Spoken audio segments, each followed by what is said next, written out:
देश दुनिया की कुछ और ताज़ा तरीन खबरें लेकर एक बार फिर आपके सामने हाजिर हूं। मिडिल ईस्ट की तरफ बढ़ूं उससे पहले एक बड़ी खबर अपने देश की आपको बताना चाहता हूं। वैसे ये खबर आप लोग अब तक सुन चुके होंगे, लेकिन फिर भी बता देता हूं। भारत के पूर्व प्रधानमंत्री डॉक्टर मनमोहन सिंह की मृत्यु हो गई है। कल उनकी अचानक से तबीयत खराब हुई थी। हॉस्पिटल में एडमिट कराया गया था, जहां पर उन्होंने अपनी आखिरी सांस ली। डॉक्टर मनमोहन सिंह को सभी देश के नेताओं ने नमन किया है, उनको श्रद्धांजलि दी है। दोस्तों, एक चीज यहां पर आप लोगों से कहना चाहूंगा।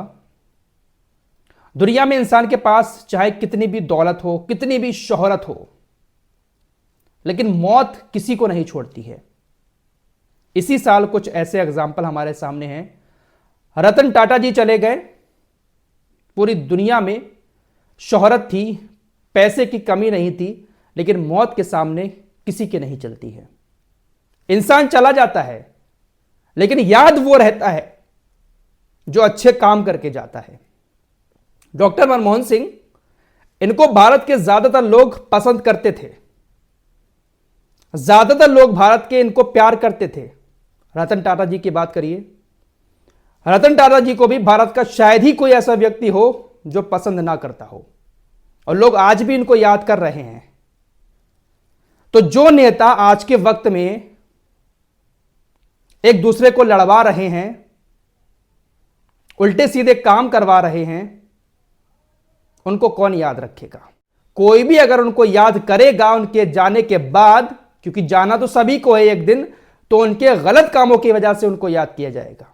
तो भारत के सभी नेताओं को चाहिए कि ये कुर्सी जो है वो किसी ना किसी दिन हम सबको छोड़ के जानी है। इसलिए काम ऐसे करें हमारे देश के नेताजी कि उनके जाने के बाद जनता उनको दिल से याद करे, उनकी याद में आंसू बहाए।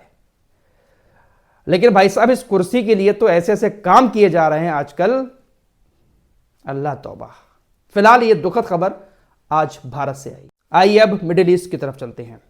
इजराइल और अमेरिका ने यमन के ऊपर अब तक का सबसे बड़ा हमला किया। तकरीबन 100 लड़ाकू विमान यमन के अंदर पहुंचते हैं और सना के अंदर हवाई अड्डों को निशाना बनाते हैं और कुछ बंदरगाहों को निशाना बनाते हैं। हमले इतने खतरनाक थे कि बहुत बड़ा नुकसान हुआ है सना के अंदर।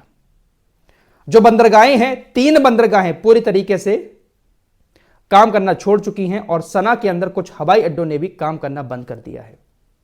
ये WHO के जो प्रमुख हैं, उस वक्त ये भी उसी सना हवाई अड्डे पर थे। ये विमान में बैठने वाले थे, उसी वक्त वहां पर हमले हुए। बाल बाल बच गए।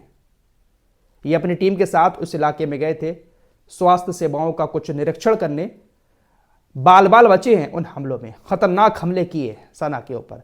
ये जो मोहम्मद अब्दुल मलिक अल हौती हैं, इनको मारने की प्लानिंग कर रहा है इजराइल। बाकायदा इजरायली चैनल्स पर इस बात की डिबेट हो रही है कि मेज पर रखा हुआ है इनको मारने वाला मसौदा। इजराइल के निशाने पर हैं हुतीस के ये नेता। फिलहाल हुतीस के ऊपर हमले हुए, उसके बाद हुतीस ने हार नहीं मानी। हुतीस ने पलटवार करते हुए एक बार फिर से इजराइल के जो तेल अवीव के अंदर बेन गुरियन हवाई अड्डा है, वहां पर बहुत सारी मिसाइलें छोड़ी। मिसाइल अटैक बेन गुरियन हवाई अड्डे पर किया और उससे पहले एक चेतावनी भी जारी की कि जो भी बेन गुरियन हवाई अड्डे पर इजरायली नागरिक हैं या आसपास के एरिया में है, तकरीबन 500 मीटर दूर चले जाएं। अगर आप अपनी जान बचाना चाहते हैं तो 500 मीटर दूर चले जाएं। और उसके कुछ ही देर के बाद हमला शुरू कर दिया यमन के हुतीज ने। जो लाखों यहूदी थे वो शेल्टर हाउस में जाकर छिप गए। इजराइल का ये पूर्व रक्षा मंत्री है लिवरमैन, ये कहता है कि देखिए भाई साहब, ये हुतीज सैंडल पहनते हैं, सैंडल पहनने के बाद ये हमारे लाखों लोगों को शेल्टर हाउस में भेजने के लिए मजबूर कर रहे हैं। हुतीज सैंडल पहनकर पूरे इजराइल को आधी रात में शेल्टर हाउस में भेज रहे हैं। इससे बड़ी बात और क्या हो सकती है? तो इस वक्त इजराइल और यमन आमने सामने हैं। यमन इजराइल से पंगा क्यों ले रहा है? यमन इजराइल से पंगा गाजा की खातिर ले रहा है, वरना उसको क्या ही पड़ी है 2000 किलोमीटर दूर इजराइल से चुपचाप बैठा रहता। सिर्फ और सिर्फ गाजा के लिए यमन पंगा ले रहा है। इधर इजराइल और यमन आमने सामने है। इधर आ जाएं पड़ोसी मुल्क पाकिस्तान और अफगानिस्तान, ये भी दोनों एक दूसरे के आमने सामने खड़े हुए हैं। टीटीपी ने कल पाकिस्तानी सेना पर हमला किया एक मेजर समेत 7 पाकिस्तानी आर्मी के सैनिक मारे गए। ये जो टीटीपी है, इसको कहता है पाकिस्तान के ये तालिबान का आतंकी संगठन है। और ये जो हमला किया था, पाकिस्तान ने एयर स्ट्राइक की थी, पाकिस्तान ने कहा कि हमने ऐसे आतंकियों के ऊपर की थी।